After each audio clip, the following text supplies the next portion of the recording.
முருகா சரணம். வெற்றிவேல் முருகா சரணம். என் அன்பு பிள்ளையே, நீ பட்ட கஷ்டங்களுக்கெல்லாம் மருந்தாக தான் இப்போது உன்னை தேடி உனக்காக நல்லது நினைக்கக்கூடிய, நல்லது செய்யக்கூடிய அந்த உறவை உன்னை நோக்கி அனுப்பி வச்சிருக்கேன். எனக்குன்னு யாருமே இல்லையே, எனக்காக ஒரு நல்ல விஷயம் சொல்லவும் செய்யவும், துணையாயிருந்த ஆதரவும் அன்பு காட்டவும், எனக்காகவும் யோசிக்கவும் யாருமே இல்லையேன்னு எத்தனை முறை நீ வருத்தப்பட்டாய்.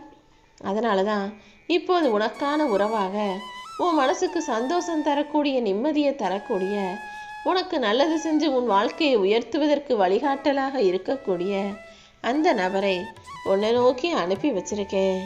அப்பா முருகா, என் கனவுலையாவது நீ வாப்பா, எனக்கான ஒரு நல்லதை செய்யிப்பான்னு எத்தனை முறை உன் பக்தியையும் பாசத்தையும் என்கிட்ட காமிச்ச.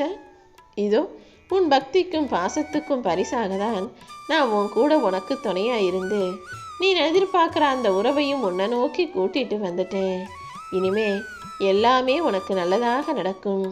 சுபிக்ஷமான சந்தோஷமான செல்வ வளமிக்க வாழ்க்கையையும் உனக்கு அமைச்சு தரதான் வந்திருக்கேன் என் செல்வமே. நீ தளர்ந்து போகும் நேரத்தில் அதனால தான் இப்போது இந்த சூழ்நிலையில நீ கேட்ட வரத்தையெல்லாம் கொடுத்து உன் மனசுக்கு பிடிச்ச உறவையே உனக்கு வரவாகவும் உன்னை நோக்கி அனுப்பி வைக்கிறேன். இத்தனை நாளா நீ பட்ட கஷ்டங்களுக்கும், இத்தனை நாளா காத்திருந்ததுக்கும், இத்தனை காலமாக நீ கவலைப்பட்டதுக்கும் சேர்த்து தான் எல்லாத்துக்குமே ஒரு முடிவு கிடைக்க போகுது. ரொம்ப நாளா நீ முயற்சி செஞ்சும் என்னை நோக்கி வர முடியவில்லை தானே. ஒரு முறையாவது திருச்செந்தூருக்கு போய் முருகனை பார்த்துடணும்னு நீயும் எத்தனையோ முறை திட்டம் போட்டாலும் ஏதாவது ஒரு தடங்கள் வந்துக்கிட்டே இருக்கு.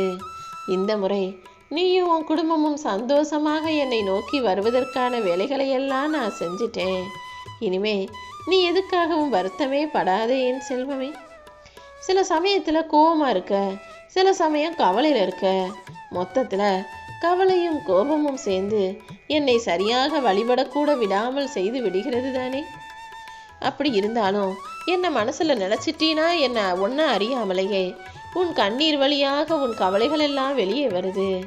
அந்த கவலைகளை எல்லாம் நான் ஏற்றுக்கிட்டு உன் மன அழுத்தத்தையும் பாரத்தையும் போக்கி உன் வேதனைகளையெல்லாம் தீர்த்து வைக்கிறதுக்காக தான் இந்த நபரின், இந்த உறவின் ரூபத்தில் உன்னை நோக்கி நானே வரப்போகிறேன். உனக்காக நல்லது செய்ய ஒருத்தருமே இல்லைன்னு நீ வருத்தப்பட்டதுக்கும் வேதனைப்பட்டதுக்கும் ஒரு முற்றுப்புள்ளி வைக்க போகிறேன் என் செல்வமே. முதல்ல மனசில் இருக்க பாரத்தை எல்லாம் இறக்கி வையே. உன் வாழ்க்கையே மாற்றப் போவதை நீ உணர்ந்து கொண்டு சந்தோஷமாக தயாராக என் செல்வமே. முன்னெல்லாம் மனச்சோர்வோடும் கவலையோடும் பயத்தோடும் நீ இருக்கும்போது நான் இருக்கிறேன்ற நம்பிக்கை கொஞ்சமாவது உனக்கு இருந்தது. நீயும் தைரியத்தோடு எல்லாத்தையுமே சமாளிச்ச.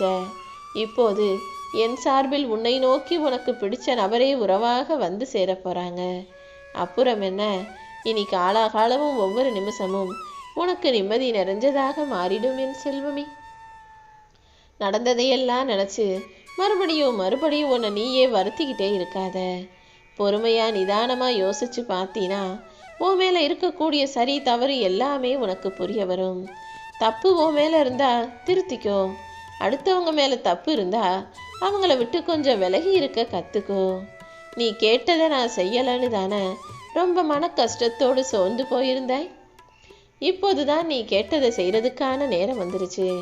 ரொம்ப நாளா நீ என்கிட்ட கேட்டுக்கிட்டு இருந்த அந்த விஷயத்தை, உனக்கான வரத்தை இப்போதே அருளிவிட்டேன் என் செல்வமே. நீ நினச்ச வேலையும் கிடச்சி நிரந்தர வருமானமும் அமைந்து மகிழ்ச்சியாக நீ வாழ போற.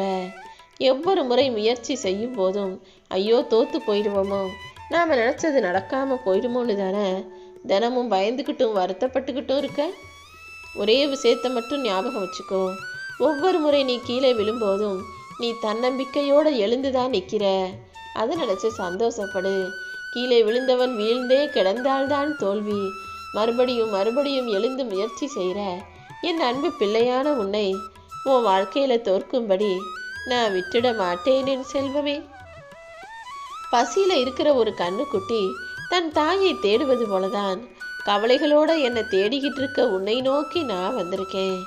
உன் கண்ணீரை தொடச்சி உன்னை அள்ளி அரவணைச்சு உனக்கு பிடிச்ச, உன்னை பிடிச்ச மனிதர்களையும் உறவுகளையும் உன் பக்கத்திலேயே இருக்கும்படி நான் செஞ்சிடுறேன் என் செல்வமே. நீ எத்தனையோ பேருக்கு நல்லது செஞ்சிருக்க, ஓடி போய் நின்று அவங்களுக்கு தேவைப்படுற உதவிகளை எல்லாம் செஞ்சிருக்க. இருந்தாலும் எல்லாரும் உன்னை உதாசீனப்படுத்தி ஒதுக்கி வச்சுட்டாங்களே நினச்சி நீ புலம்ப வேண்டாம். நீ உதவுனது உன்னுடைய நல்ல மனசு, ஆனால் கொஞ்சம் கூட அவங்க அதை மனசில் நினைக்கல தானே. நீ உதவிய நன்றி உணர்வு அவர்களுக்கு இருந்திருந்தா இப்படி உன்னை அவமதிக்கவோ அலைக்கழிக்கவோ மாட்டார்கள். பரவாயில்ல, அவங்க புத்தியும் அவங்க குணமும் அவ்வளவுதான் நினச்சிக்கிட்டு அவர்கள் உன்னை உதறி தள்ளியதை பெருசாக நினைக்காம இந்த முருகன் உன்னை அள்ளி அரவணைக்கிறேன்றத நம்பிக்கையோட சந்தோஷமாக ஏற்றுக்கோ. உன்னால் எப்போலாம் முடியுதோ அப்போதெல்லாம் என் ஆலயத்துக்கு வந்து ஒரு தீபம் மட்டும் ஏற்றி விட்டுப்போ. அந்த தீப ஒளி போல உன் வாழ்க்கையை நான் பிரகாசமாக மாற்றிடுறேன் என் செல்வமே. ஒவ்வொரு முறையும் உன் பக்கம் இருக்கிற நியாயத்தையும் நீ சொல்ல வருகிற வார்த்தைகளையும் யாருமே புரிஞ்சுக்கலைனாலும் நீயும் மறுபடியும் மறுபடியும் அதை நிரூபிக்கிறதுக்காக போராடிக்கிட்டே இருக்க. ஆனால் உன்னை வேணும்னே ஒதுக்கி வைக்கிற, உன்னை புறம் தள்ளும் உறவுகளே வேண்டாம்னு சொல்லக்கூடிய அளவுக்கு தைரியமாக இரு. யார் உன்னை ஒதுக்குறாங்களோ, யார் உன்னை அவமதிக்கிறாங்களோ அவர்கள் வேண்டாம் என்று உதறுவது தானே உன் மன அமைதிக்கு மருந்தாக இருக்கும். நானே கதின்னு நம்பி வாழ்ந்துக்கிட்டு இருக்க உனக்கு வீணான மனக்குழப்பங்களும் கவலையும் அழுகையும் வேண்டாம். எல்லாத்தையும் தூக்கி எறிஞ்சிட்டு யாம் இருக்க பயமேன்னு தைரியமாக சொல்லிவிடு என் செல்வமே. உன்னுடைய கஷ்டங்கள் எல்லாத்தையும் மனசில் போட்டு குழப்பிக்காம உன் காலடியில் போட்டுட்டு அதை படிக்கட்டுகளாக மாற்றி அந்த கஷ்டங்களின் மீது ஏறி கடந்து வா. கஷ்டங்களை கடந்து வந்துட்டினா அப்புறம் என்ன, எல்லாமே உன் இஷ்டப்படியே நடந்து உன் வாழ்க்கையிலையும் நீ வெற்றி பெற்றிடுவாய் என் செல்வமே. ரொம்ப நாளாக நீ என்னை வந்து பார்க்கணுன்னு ஆசைப்பட்டதான, இதோ திருச்செந்தூர் வருவதற்கு உனக்கு அனுமதி கொடுத்துட்டேன். கூடிய சீக்கிரமே திருச்செந்தூருக்கு வந்து நீ என்னை தரிசித்து பக்தி பரவசத்தால் சிலிர்த்து சிலாகிட்டு நிற்கப் போகிறாய் என் செல்வமே. இனி எல்லாமே உனக்கு நல்லதாக நடக்கும். யாரை பார்த்தாலும் சந்தேகப்படாத. ஒருத்தவங்க சரின்னு நினச்சா சரின்னு பட்டா பழகு. சந்தேகமாக இருந்தா அவங்கள விட்டு ஒதுங்கி நின்றுடு. அடுத்தவங்களுடைய நேர்மையை பற்றி சந்தேகிப்பதற்கு முன்பாக நீ சரியானவனா உண்மையானவனாங்கிறத ஒரு முறை சரிபார்த்து கொள்ளேன் செல்வமே. ஏன்னா எல்லாரும் அடுத்தவங்க குறைய அடுத்தவங்க தப்பாக சுலபமாக சொல்லிடுறாங்க. ஆனால் தாங்கிட்ட இருக்கிற தவறையும் குறையையும் யாருமே இங்கே யோசிக்க மாட்டேன்றாங்க. அதனால தான் முதல்ல நீ உன்னை சரிப்படுத்திக்கோ, அப்புறமா அடுத்தவங்களை சந்தேகிக்கலாம்னு பொதுவாக சொல்கிறேன். புரிதல்ங்கிறது வேற ஒன்றும் இல்லை. யாராவது ஒருவர் ஏதாவது உன்கிட்ட சொல்ல வரும்போது அவங்க பேசி முடிக்கிற வரைக்கும் நீ இடையில எந்த குறுக்கீடும் செய்யாம, உன்னுடைய வாதங்களை வைக்காம, உன்னுடைய நியாயத்தை எடுத்து சொல்றாம எதிரில் இருக்கிறவங்க சொல்வதை முழுவதுமாக காது கொடுத்து கேட்பதுதான் சரியான புரிதலாக இருக்கும். ஒருத்தவங்க ஒரு விஷயம் சொல்லும்போது பாதியிலே குறுக்கிட்டு நீ என்ன சொல்லணும்னு நினைக்கிறியோ அதை சொல்றதுக்கு தான் நீ முயற்சி செய்கிற. நீ சொல்ல வர்றதை சொல்லி தான் ஆகணும்.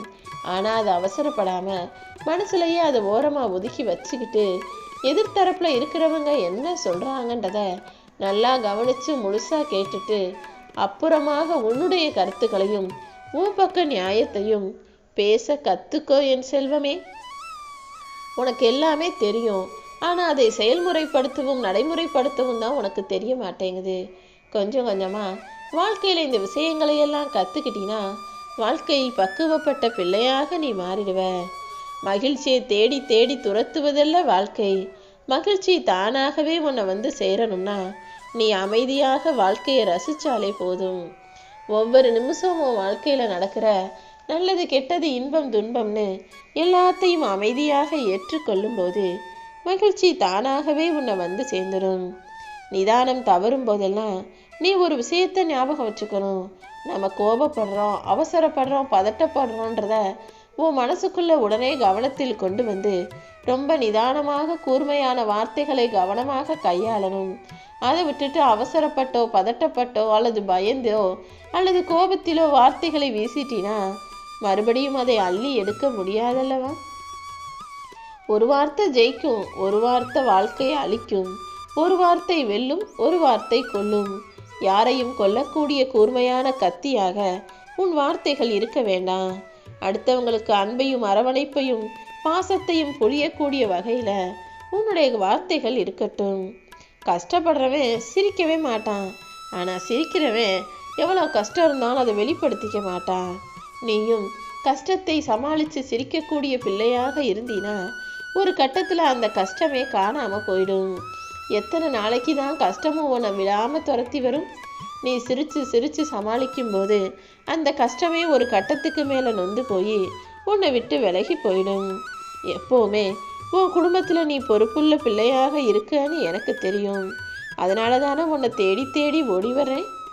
எப்போவுமே உனக்குன்னு ஒரு அடையாளத்தை உன் வாழ்க்கையில் உருவாக்கிக்கோ. அதுதான் மிக சிறப்பான நீ யாருங்கிறதை இந்த உலகத்துக்கு காட்டக்கூடிய வாழ்க்கையாக இருக்கும். இந்த முருகனும் உனக்கு துணையாக இருந்து உன் வாழ்க்கையில் உன்னை தலைநிமிரச் செய்வேன்.